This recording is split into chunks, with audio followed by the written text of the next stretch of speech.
किसानों को उनके फसल का दाम नहीं दिया जा रहा है, मजदूरों को मजदूरी नहीं दी जा रही है, महिलाओं के साथ अत्याचार किया जा रहा है।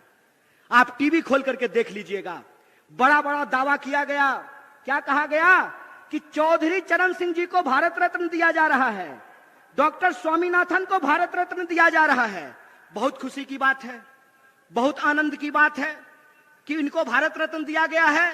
लेकिन मैं सवाल पूछता हूं कि एक तरफ डॉक्टर स्वामीनाथन को भारत रत्न देते हैं और दूसरी तरफ इस देश के किसानों के ऊपर डंडे चलाते हैं, गोलियां चलाते हैं, आंसू गैस के गोले छोड़ते हैं। बोलिए बेईमानी है कि नहीं है?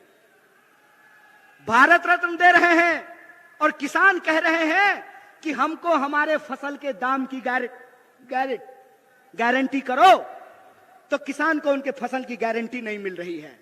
मोदी जी कहते हैं मोदी जी की गारंटी है। महाराज, भाजपा की गारंटी होती तो 1 मिनट के लिए मान भी लेते। मोदी जी की गारंटी है तो बिल्कुल भरोसा मत कीजिए। अगर विश्वास नहीं होता है तो यशोदा जी से जाकर के पूछ लीजिए। गारंटी लिए थे ना जी। अच्छा, यहां पे भी बहुत सारे लोग बैठे हुए हैं, ब्याह शादी हुआ होगा, हमारा तो नहीं हुआ है। तो हिंदू रीति रिवाज से अग्नि को साक्षी मान करके 7 फेरा ले करके, हिंदू रीति रिवाज से अग्नि को साक्षी मान करके 7 फेरा ले करके 7 जन्म का वादा निभाने का गारंटी लिए थे ना मोदी जी। किए पूरा?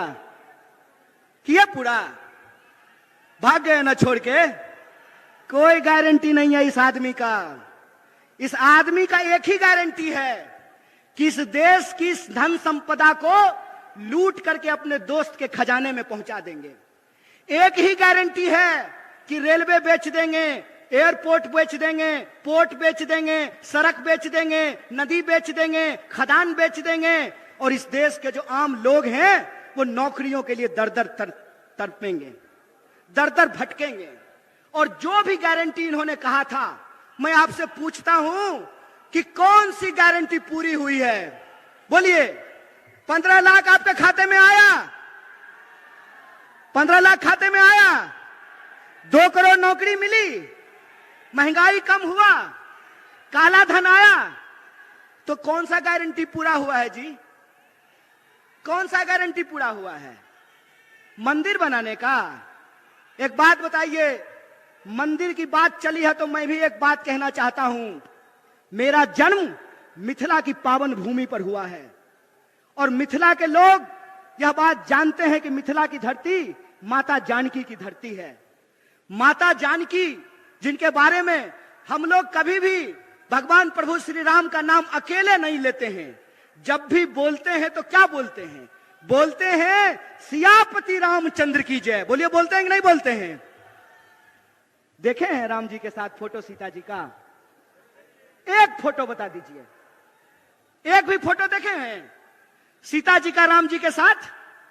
पहले हमारे घर में दादी जब कैलेंडर लगाती थी तो उसमें फोटो होता था भगवान प्रभु श्री राम का, सीता जी का, लक्ष्मण जी का और हनुमान जी का। होता था कि नहीं होता था?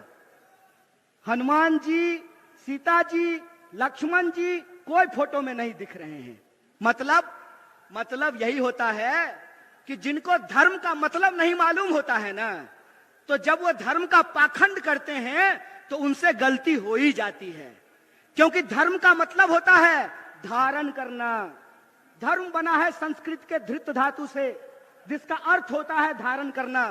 अगर आप धार्मिक हैं तो आपके अंग अंग से धर्म फूटता है। और मैं रामचरितमानस को कोट करना चाहता हूं। रामचरितमानस में तुलसीदास जी ने क्या लिखा है? गोस्वामी तुलसीदास ने लिखा है, रावण रथी विरथी रघुवीरा। मतलब रावण रथ पर सवार है और भगवान प्रभु श्री राम पैदल चल करके आ रहे हैं। बताइए आज की तारीख में रथ पर कौन सवार था? कौन सवार था रथ पर? रथ पर सवार थे अधर्मी लोग, रथ पे सवार थे अन्यायी लोग, रथ पे सवार थे इस समाज को बांटने वाले लोग, रथ पर सवार थे इस समाज में नफरत फैलाने वाले लोग। इसीलिए बिहार के वासियों से कहना चाहता हूं, ए मेरे दोस्त, बिहार का धर्म है, बिहारी होने का धर्म है अपने हक और अधिकार के लिए संघर्ष करना।